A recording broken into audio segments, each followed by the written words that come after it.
Los deseos. ¿Qué tipo de deseos?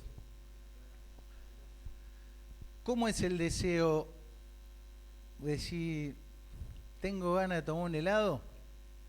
¿Así no va? No, la concupiscencia es un deseo muy fuerte, muy profundo, que te moviliza hacia algo. Generalmente te moviliza hacia pecar, ¿sí? Eso es la concupiscencia. Por lo tanto, nosotros estamos llamados a presentar una lucha.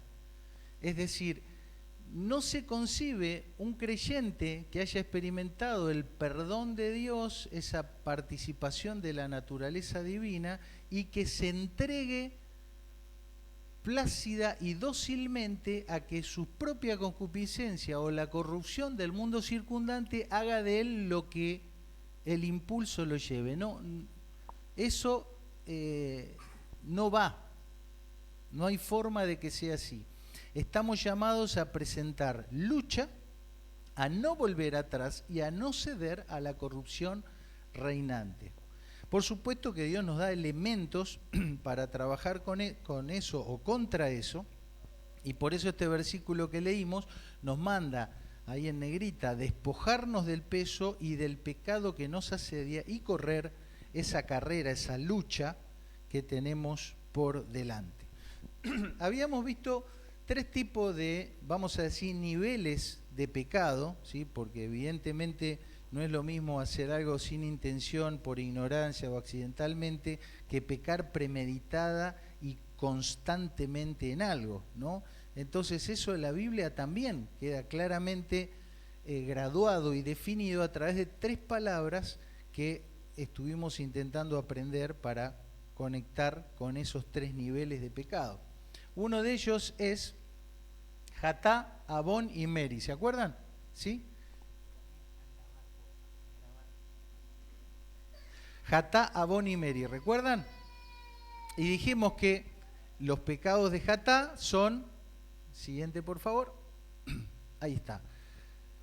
Lo que regularmente una persona, un creyente, hace, ¿sí? O hacemos. El yerro, el error, fallar por descuido, por ignorancia. Es decir, cuando vos haces algo que está mal o no haces algo que deberías hacer, que deberíamos hacer, pero no hay un pleno conocimiento, una plena conciencia de eso, ¿sí? Y eso en la Biblia se llama pecado. Sin embargo, si uno va más allá, es decir, transgrede a sabiendas, sé que está mal e igual lo hago, si no sabía que está mal, lo hice, me avisaron, mirá, eso que vos hiciste no va, y lo continúo haciendo, o no tomo los recaudos necesarios para alejarme de eso que me perjudica o que me lleva a pecar, eso ya no es un jatá, eso ya es un abón.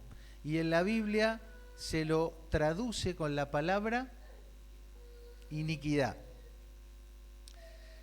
Un nivel más allá de eso es la palabra Meri, ¿recuerdan?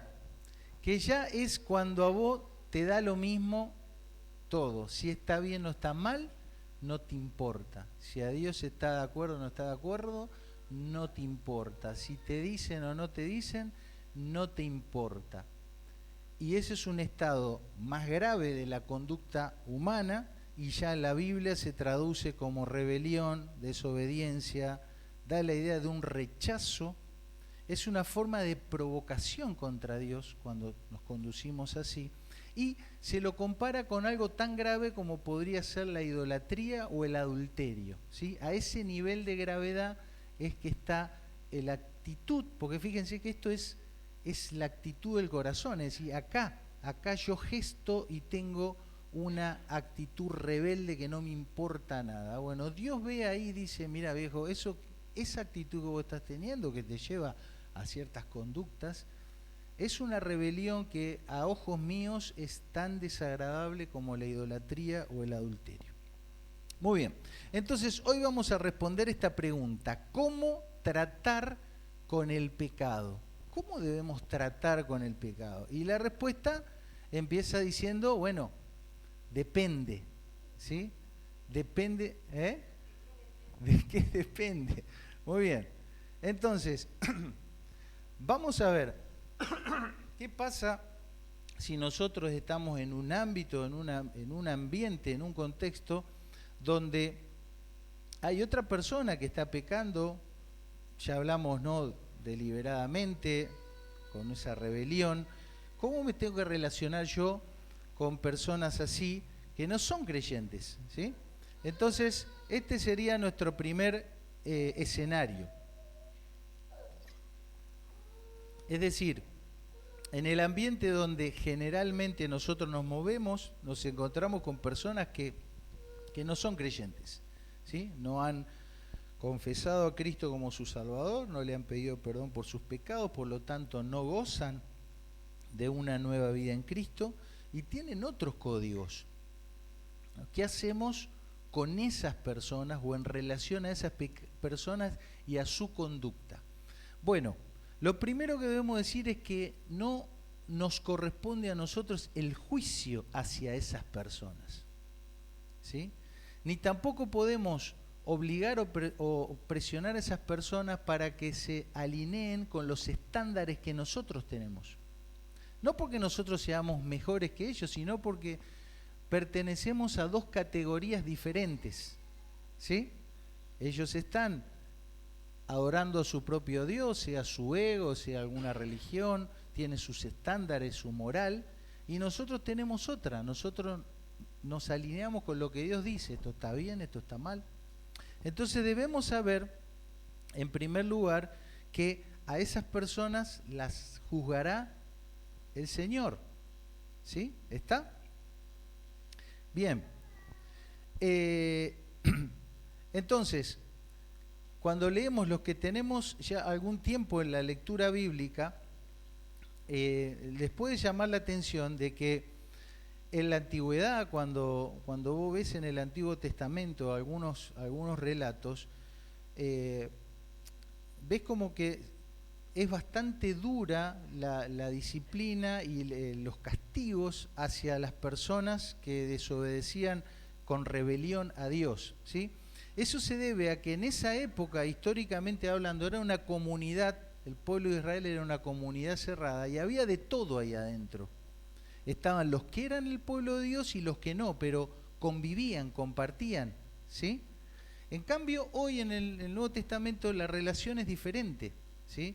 Los creyentes venimos de diferentes facciones, de diferentes orígenes, de diferentes estirpes, no es solo para judíos, y nos reunimos a los pies de la cruz de Cristo, ¿sí? Y los que no, allá ellos, después vamos a ver qué tenemos que hacer con ellos, pero ya no hay una convivencia, ¿me explico? Por eso es que algunas leyes de la antigüedad pueden parecer exageradamente duras, y se debe básicamente porque era un tiempo donde había que depurar internamente a los que no eran, ¿sí?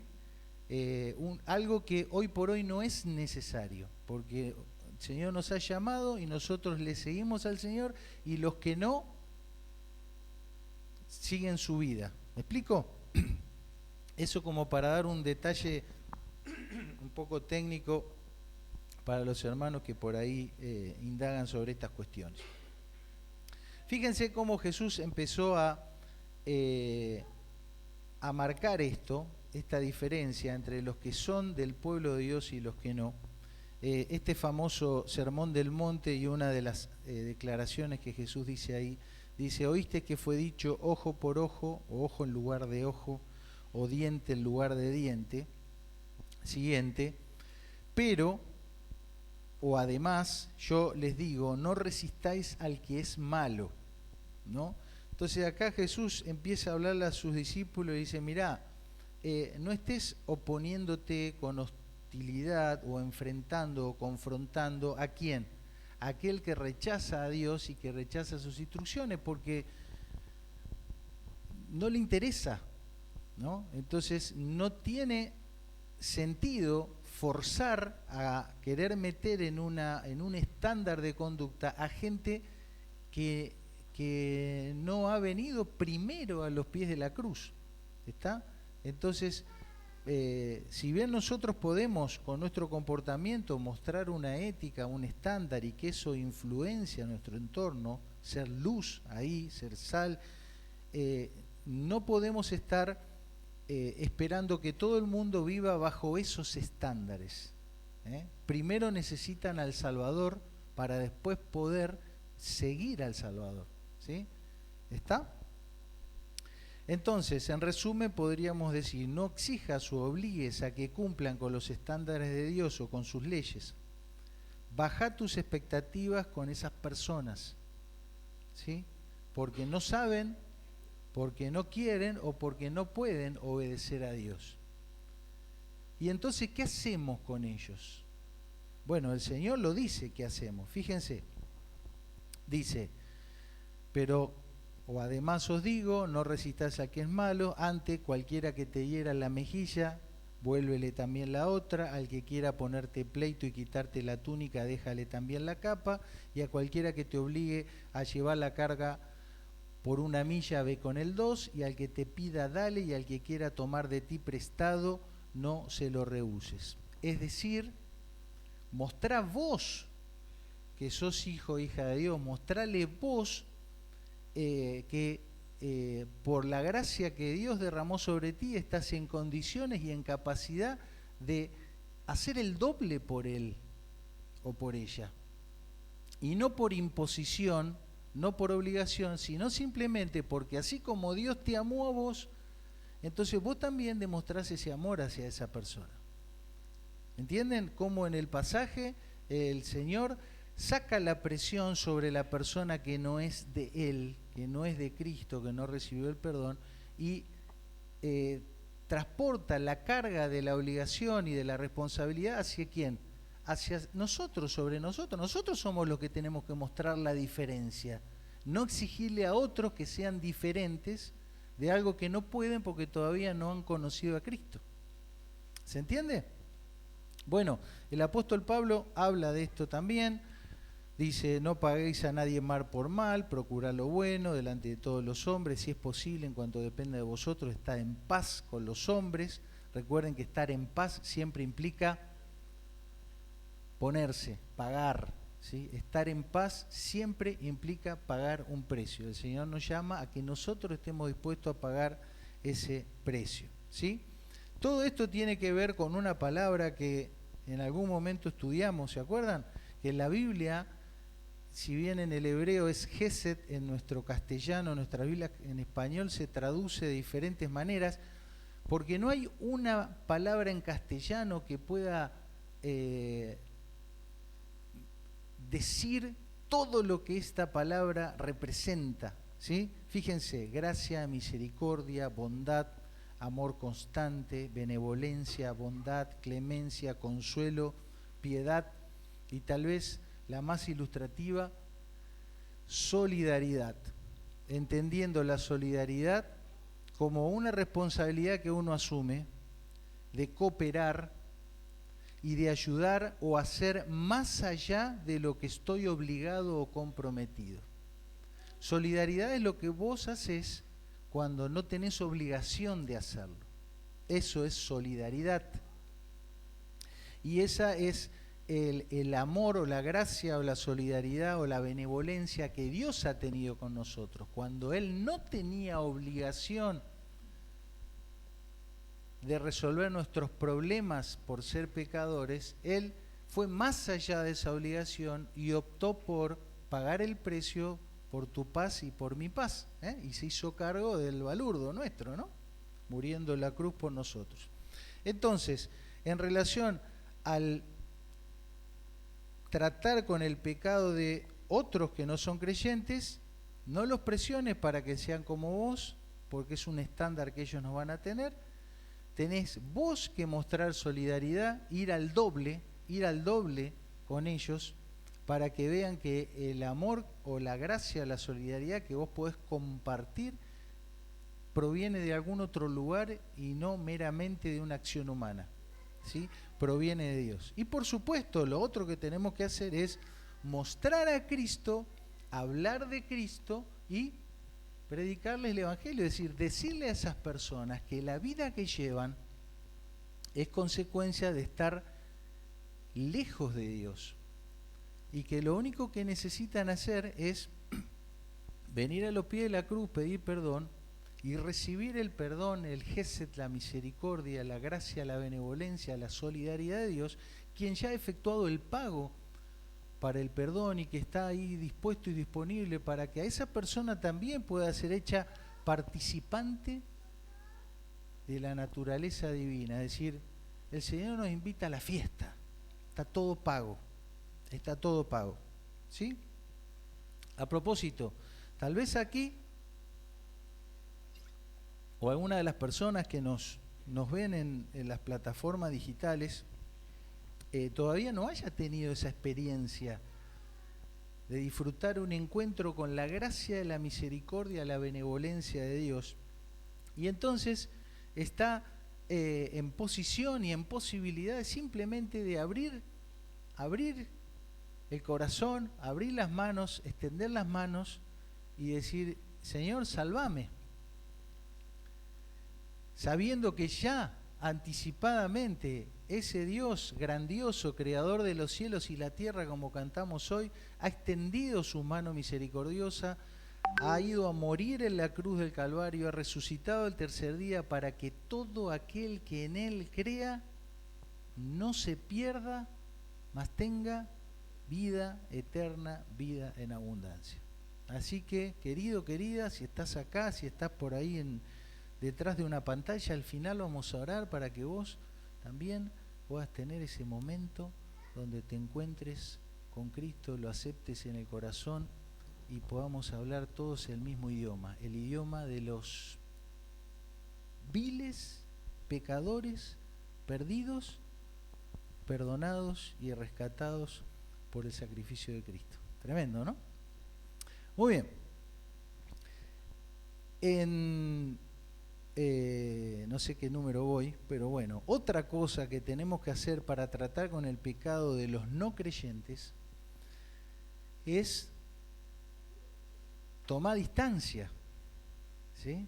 Tomar distancia de los ambientes, de los lugares, de las cosas que te pueden contaminar, ¿sí? ¿Sabes la historia, no? Del nenito que estaba jugando con los carbones ahí de la fogata y el papá le decía: te vas a quemar. Y el canchero decía: no, mirá cómo lo agarro de la parte negrita y no la agarro de la roja, ¿viste? Entonces él agarra y dice: mirá cómo puedo agarrar el carbón encendido y no me quemo, ¿no? Y el papá le dice: bueno, dejá el carbón y mirate los dedos, ¿no? Estaban manchados de negro, ¿no? Entonces, jugar con el pecado y con los ambientes, digamos, propicios para pecar, no nos conviene nunca. Entonces, toma distancia de eso, no jugueteemos con situaciones o circunstancias que nos pueden llevar a caer nosotros también. En segundo lugar, hablamos de esto el otro domingo, así que lo vamos a pasar muy rapidísimo. ¿Cómo tratar con el pecado de otros creyentes?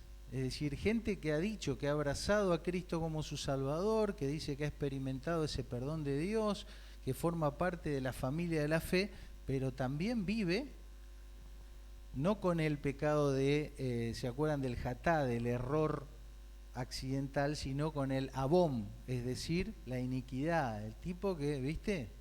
Una vez te dijimos, 2 veces, y dale, que te dale, o peor aún, la rebelión declarada, no le importa nada y se manda igual.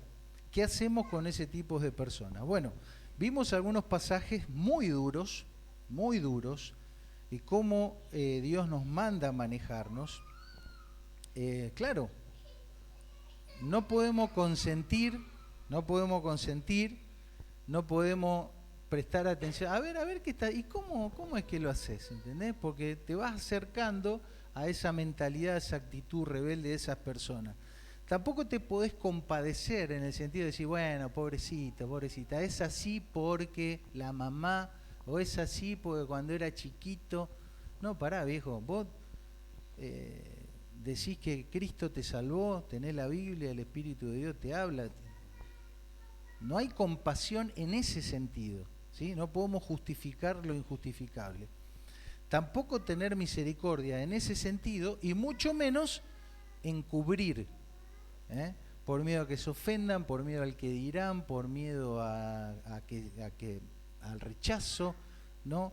Entonces, si nosotros somos testigos de alguien que diciendo ser creyente se encuentra en una actitud rebelde, persistente en pecar, etcétera, nada de esto podemos tener, ¿sí?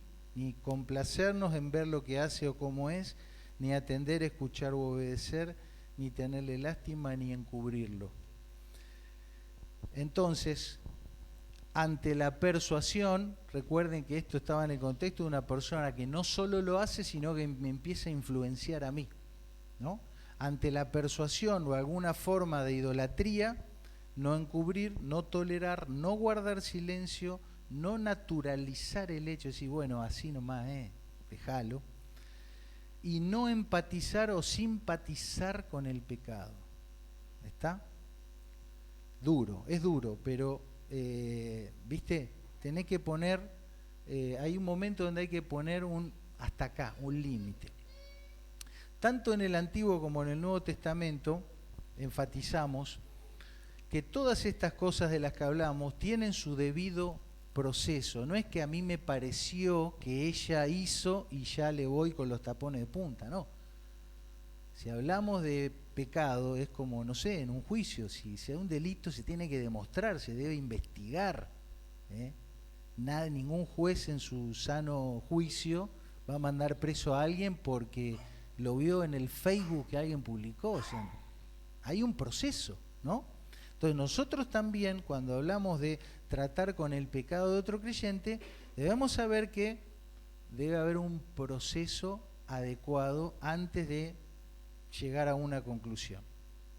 Hablamos de cómo en el Antiguo Testamento había incluso algunas conductas que ameritaban la pena de muerte, ¿sí?, en esa comunidad, en esa época, y que felizmente, por gracia y misericordia de Dios, estamos en un tiempo de pausa, ¿no?, de un impas judicial en el cual Dios tiene paciencia de todos nosotros, no queriendo que ninguno perezca, sino que todos procedan al arrepentimiento, y esperamos que todas las personas, o la mayor cantidad posible, vengan a los pies de la cruz y reciban ese perdón, porque Cristo ya pagó por eso. Pero eso no quiere decir que el juicio no ha de venir. Por lo tanto, querido, querida, aunque seas creyente, aunque hayas confiado en Cristo como tu Salvador, no pienses que pecar alegremente es gratis porque total Dios ya me perdonó y Cristo ya murió por mí, ¿sí? El pecado del creyente es más grave y más serio que el pecado del que no es creyente, ¿sí? Entonces debemos tomarlo con muchísima responsabilidad y atención. Entonces hay estándares para el pueblo de Dios, un orden interno, ¿sí? Los pecados de Abón y de Meri, es decir, la iniquidad, la rebelión, deben ser tratados, se debe intervenir y se debe sanear, ¿sí? No estamos procurando la destrucción de nadie, sino que es para aplicar sanidad y salud donde la iniquidad o la rebelión ha ganado terreno. Hay que iniciar un proceso de confrontación y que termine donde tenga que terminar, ¿sí? A veces pasa, nos ha pasado muchas veces en la pareja, que hay temas que no terminamos de resolver y hemos optado por no hablar más de eso, ¿sí? No hablar más de eso, ¿no? Y no puede ser así, ¿entendés? Porque te acostumbras a que algo esté mal, pero lo tapaste, lo tiraste abajo de la alfombra y ya está. Bueno, en la intimidad de la pareja los únicos dos que lo podemos sacar de vuelta a la luz somos nosotros, ¿no? Pero en cualquier ámbito donde vos seas testigo de que otra persona está en Abón y en Meri, ¿no?, iniquidad, rebelión, hay que confrontar y que eso termine, como sea, pero tiene que terminar, ¿sí? Es inconcebible que los creyentes convivan con situaciones de rebelión y de iniquidad y que no hagamos nada, sabiendo que es un acto de amor el llevar a la justicia, es decir, al deber, lo que debe ser y a la restauración, a un hermano en la fe que está así y ponerle fin a esa actitud inicua o rebelde, ¿sí? Entonces, ¿cómo hacerlo? ¿Cómo confrontar a otra persona que está así? Vamos a ver dos versículos. Uno nos va a hablar de cómo nos tenemos que preparar nosotros, ¿no? Porque vos ves algo en otra persona y si esta persona está practicando alguna forma de rebelión, de iniquidad, ¿cómo le hablo? ¿Qué le digo? Bueno, lo más importante es cómo te vas a preparar vos para hacer eso, ¿sí? Y después, ¿qué proceso hay? El versículo para que vos sepas cómo te tenés que preparar es Romanos 15:14. Fíjate lo que dice. Estoy seguro de vosotros, hermanos míos, de que vosotros mismos estáis llenos de bondad, llenos de conocimiento, de tal manera de que puedas, ¿qué cosa? Amonestar los unos a los otros. Observemos estas dos palabras, bondad y conocimiento. Vos te tenés que hacer dos preguntas antes de que se te ocurra, se te pase por la cabeza ir a hablar con otra persona. Lo primero que se te tenés que preguntar es ¿para qué le voy a ir a hablar? ¿Para qué le voy a decir lo que le voy a decir? Y en ese ¿para qué? Vos no tenés que mirar, no tenés que decir para que la persona cambie, no, vos que querés ir a hablar, ¿para qué le vas a ir a decir? Y en esa respuesta tuya tiene que salir un propósito bondadoso y de procurar el bien de la otra persona. Porque si vos te respondes y no, y la verdad que se lo voy a decir para que me deje de... o se lo voy a decir para que se coma los mocos, o se lo voy a decir para que aprenda que... No hay bondad ahí. Entonces vas a ir a hablar con enojo, con ira, con soberbia, y no funciona, ¿sí? Entonces a veces cuando uno quiere plantearle algo a otra persona, incluso en una discusión hogareña, si nosotros, por lo menos hablo por mí, si yo antes de decirle algo a Cecilia, me hiciese esta pregunta, ¿para qué le voy a decir lo que le voy a decir? Es probable que el 80% de las veces me calle, porque no, tal vez no tengo un propósito bondadoso en lo que le voy a decir, ¿no? Entonces, no podemos ir a hablar con nadie de ningún tema hasta que no tengamos claro que el propósito es bondadoso, es por su bien, es para el bien de esa persona, ¿sí? Es una pregunta muy profunda que les recomiendo que se la hagan antes de abrir la boca para decir algo. Y segundo, bueno, ¿qué tengo para ofrecerle a esa persona? ¿Con qué recursos cuento? No porque yo pienso, no porque yo opino, no porque... Pará. ¿Sí? Los recursos que nosotros debemos tener para poder ir a hablar con otra persona son recursos que provienen de la palabra de Dios. Porque ese es el estándar. Si yo no tengo un versículo bíblico, un principio bíblico, un ejemplo bíblico para darle a esa persona, ¿qué le voy a dar? ¿Qué le voy a dar? ¿Sí? Y es más, si yo no sé bien lo que le pasa o lo que le pasó o efectivamente lo que dijo o lo que sucedió, es decir, si me estoy guiando por el que dirán o por lo que dijeron o por lo que supuse, ¿qué le voy a ir a decir? ¿Sí?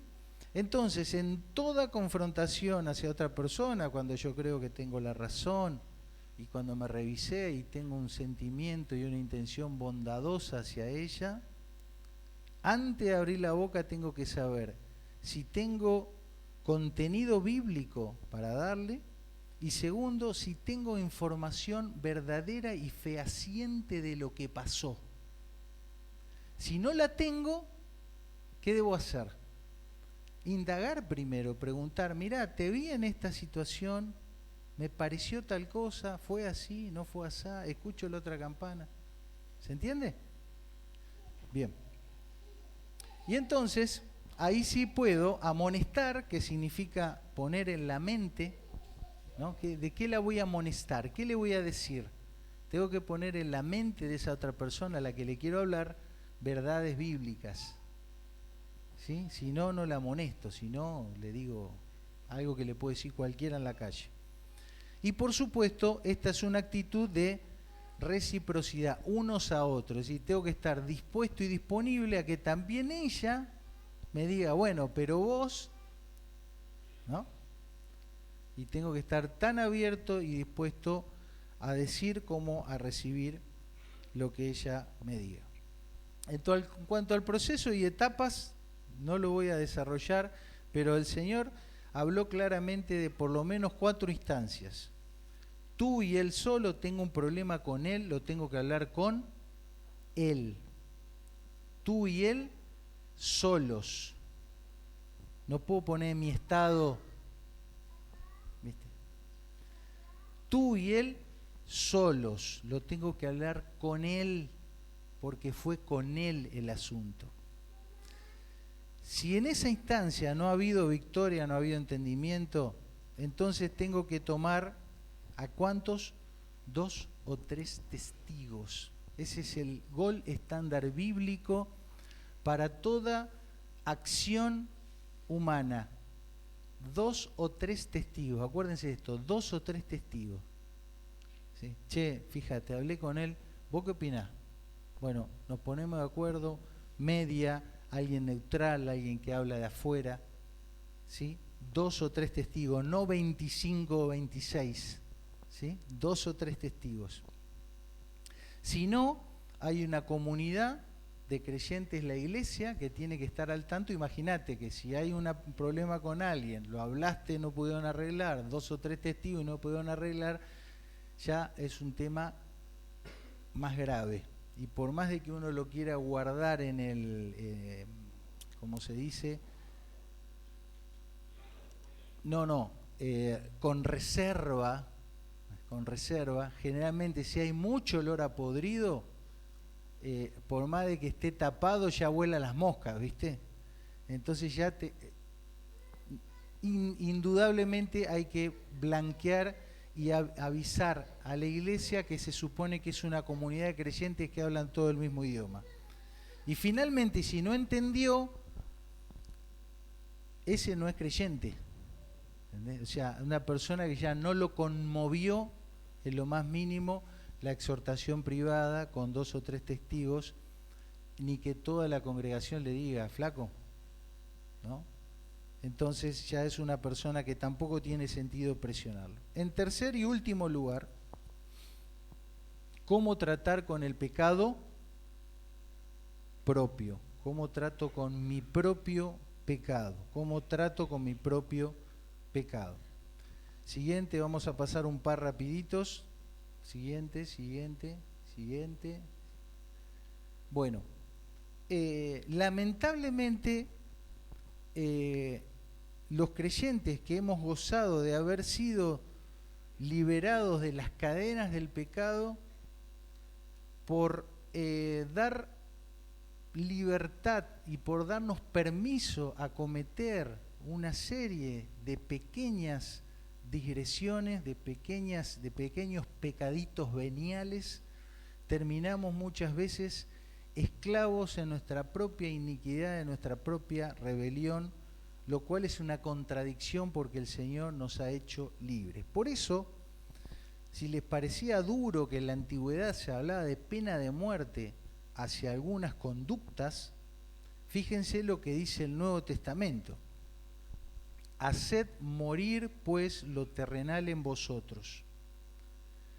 Por el Espíritu hacéis morir las obras de vuestra carne y viviréis.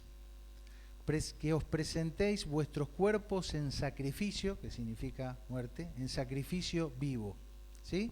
Creo que es bastante claro y contundente que la conducta, la actitud que nosotros tenemos que tener hacia el pecado propio es la de liquidar eso. No hay lugar para criar en nuestro interior ningún tipo de conducta pecaminosa, porque pasa desde algo accidental a algo constante, y de ahí nos lleva a la rebelión, a no importarnos nada y a caer en una vida de esclavitud, de idolatría y de adulterio espiritual. En la carta que escribe Santiago se usa una metáfora para explicar esto, ¿sí? Que es muy clara, no es tan simpática, y pido perdón porque tiene que ver con la maternidad, ¿sí? Entonces les va a resultar chocante ahora cuando la veamos, ¿sí? Pero a veces eso es bueno porque es disruptivo, ¿viste? Te rompe los esquemas y te hace pensar, ¿eh? Como esas dos mujeres que se peleaban por el niño, y Salomón, ¿qué dijo? Y córtenlo a la mitad y ya está, la mitad para cada uno y solucionado. Es una locura, este es el rey más sabio que hubo. Bueno, pero eso generó una disrupción, un quiebre en el rulo que tenía esas dos mujeres en la cabeza, y la llevó a la reflexión para que la verdadera madre dijo, no puede ser, ¿sí? Entonces esta metáfora va más o menos por ahí, sepan comprender. Y usa la metáfora de la concepción, ¿sí? Ya saben cómo funciona la concepción, los hombres tienen espermatozoides, las mujeres tienen óvulos. Cuando se junta el espermatozoide con el óvulo, se fecunda el óvulo, y ese óvulo fecundado empieza a multiplicarse, las células, y después esas células se transforman en tejidos, y esos tejidos se transforman en órganos, y se forma un bebé, y después de 9 meses sale el bebé. ¿Está? Esa es la metáfora. Entonces Santiago dice así: la concupiscencia, ¿se acuerdan? Ese deseo profundo por pecar, después de que ha concebido, da luz al pecado. Ese es el primer fruto, ¿sí?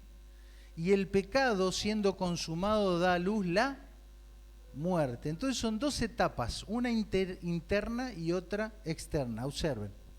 En la primera etapa vos tenés la combinación de dos factores: el señor decisión, tu voluntad de pecar, o sea, vos querés pecar, ¿sí?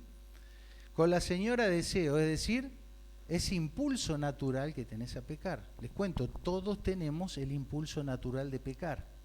Ahora, si tu impulso natural se junta con tu voluntad de querer pecar, ¿qué pasó? Pecaste, ¿sí? Pecaste. Ahora, esto, tomando la metáfora, sería como algo que sucede ¿dónde? ¿Quién se entera de que vos tenías un deseo de pecar y a ese deseo lo combinaste con la voluntad de hacerlo? ¿Quién se entera de eso? Nadie, porque pasa en una esfera íntima. Es como cuando se junta el óvulo con el espermatozoide. Nadie se entera que ahí se gestó un futuro próximo bebé. Entonces, nosotros podemos intervenir ahí, ¿sí? Intervenir para evitar que se junten esas dos cosas. Es decir, si yo tengo una tendencia a algo que me atrae, tengo que trabajar sobre mi voluntad. Es decir, bueno, cuando tenga ganas de, cuando me nazca el impulso natural o automático a, me voy a predisponer a no hacerlo. Trabajo sobre mi voluntad, ¿sí? Y tomo distancia y me aparto y no decido no ir a tal lugar o no hablar con tal persona o no mirar tal cosa, porque sé que cuando esté en esa situación naturalmente voy a pecar. No voy a hablar de tal tema, no voy a comer tal cosa, no sé, lo que sea. ¿Está? Entonces, nosotros, el primer lugar donde como creyentes tenemos que intervenir es evitar que se junten, como se dice habitualmente, el hambre con la gana de comer. Mi primera acción tiene que ser evitar que la voluntad de pecar se junte con mi deseo de hacer algo y tomar las distancias, las medidas necesarias.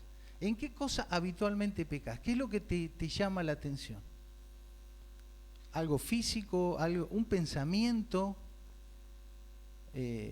hablar, mirar algo, tocar, no sé, lo que sea. Bueno, no, no hagas que la situación sea propicia para eso. Trabajá sobre tu voluntad de las cosas que vos podés controlar. Podés controlar tu impulso natural hacia algo pecaminoso y la verdad que me cuesta. Bueno, gestioná todo lo otro de alrededor que sí podés controlar para no estar en ese momento donde se junta mi deseo con la circunstancia y la voluntad y se fecunda el pecado adentro mío. Pero el versículo dice que esa concupiscencia ha concebido el pecado y que después, bueno, entonces estamos ahí, ¿no? ¿Un antes? Ahí está. El embrión del pecado, ¿sí? Crecerá sano y seguro en el interior de la persona que lo alimenta cada día, sin que nadie lo vea ni lo moleste. Solo le queda desarrollarse. ¿Qué pasa si yo me doy cuenta que me metí en una situación y pequé? ¿Qué tengo que hacer? Si yo dejo que eso siga, eso va a crecer en mí. Se va a desarrollar en mí. Y cuando eso se desarrolla en mí, viene lo siguiente. Y el pecado siendo consumado da a luz la muerte. Entonces, queridos, el pecado siempre paga mal. El pecado siempre paga mal. Ahora, si yo estuve en una situación y pequé en mi intimidad, se juntó mi deseo con mi voluntad de hacerlo y lo hice, tengo que cortar ahí. Porque si yo dejo que eso quede, va a ser como un bebé que empieza a crecer, ¿sí? Y primero no se nota, porque está ahí adentro, ¿no? Oculto. Pero eso después va a desarrollar y va a consumarse y va a haber un parto, ¿sí? Y va a dar a luz, ¿qué dice el versículo? La muerte, da a luz la muerte, es decir, las consecuencias de un pecado que se gestó en un momento, pero que yo lo cuidé, lo acaricié, no traté con eso, y eso después tiene consecuencias. Es inevitable, es tan inevitable como el embarazo y el parto. En algún momento sale, en algún momento sale. Entonces, la última diapositiva nos hace pensar en todos los lugares donde yo puedo intervenir para cortar con eso. En primer lugar, cortar en los factores predisponentes, que no se junte tu deseo con la voluntad y con el ambiente adecuado para que eso se dé. Cortá eso, aislá, separá, impedí, pedí ayuda, poné una así la batiseñal en el cielo a alguien que cuando la vea sabe que te tiene que llamar, sabe que te tiene que hablar, sabe que tiene que orar con vos, sabe que te tiene que dar lo que sea, ¿sí? Y no dejes que se combinen esas dos cosas, el ambiente, el lugar, el acceso. Ahora, si eso sucedió y se desencadenó y ya pecaste en tu corazón, tenés que abortar lo que viene después, ¿sí? A través de la confesión de pecados y de apartarte de eso y de pedir ayuda, tenés que evitar que ese pecado que se gestó en tu intimidad avance y crezca, porque va a crecer y va a dañarte, va a dañar a vos y va a dañar a los otros. Y la Biblia dice que ese parto es como la muerte, o sea, es algo tremendo, ¿sí? Es algo tremendo. Entonces, en un sentido, y disculpe nuevamente, es como abortar, es decir, cortar, que no avance, que no prospere y que no progrese eso que se gestó en tu interior o en mi interior. Y finalmente, si por algún motivo fuiste negligente, necio, caprichoso, rebelde, y ya explotó, y ya se dio a la luz las consecuencias de tu pecado, igual tenés que confesar y pedir ayuda y trabajar con eso, porque si no, ¿qué va a pasar? el ciclo vuelve. Ese bebito que nació se hace hombre y vuelve a tener otro hijo después, ¿entendés? Y el ciclo se repite y vamos de mal en peor. En resumen, queridos, la lucha contra el pecado del creyente se tiene que dar. Es nuestra responsabilidad. Intervengamos responsablemente en cada circunstancia, en cada momento, lo antes posible, lo más preventivamente posible, para no ser afectados por el daño real y daño colateral que va generando el pecado. Y nos despidamos con el primer versículo que leímos, que Dios nos ha dado preciosas y grandísimas promesas para que por medio de ellas lleguemos a ser participantes de la gracia divina. Amén. Vamos a orar para terminar.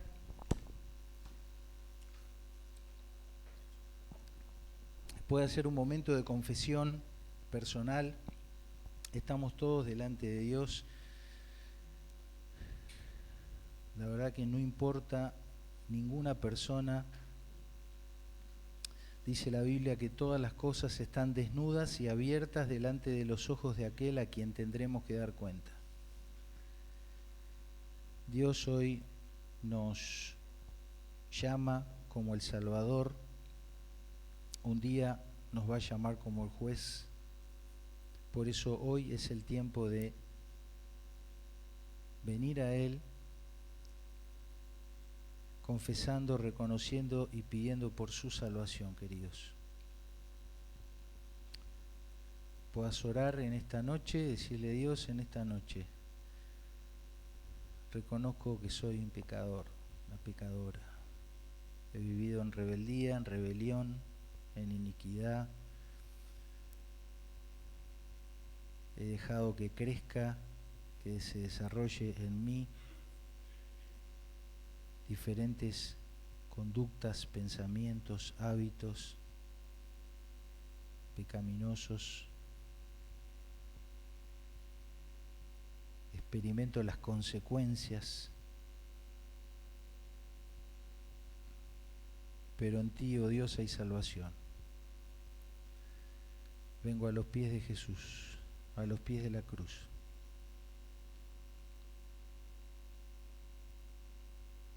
A pedirte perdón, a reconocer, a abrazar, a aceptar a Cristo como mi único Salvador, a recibir tu solidaridad, tu amor, tu benevolencia. Creo que Cristo pagó por mí, se sacrificó por mí. Regálame, Dios, esa nueva vida que solamente en Cristo es posible.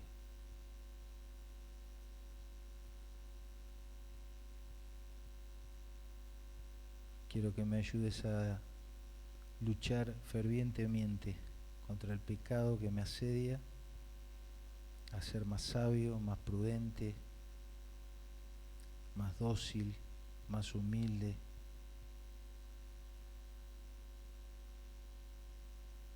Y a cortar preventivamente, drásticamente,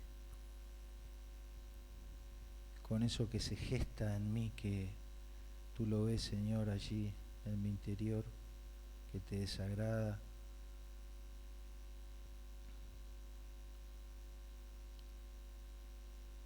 Gracias porque en Cristo me puedes perdonar.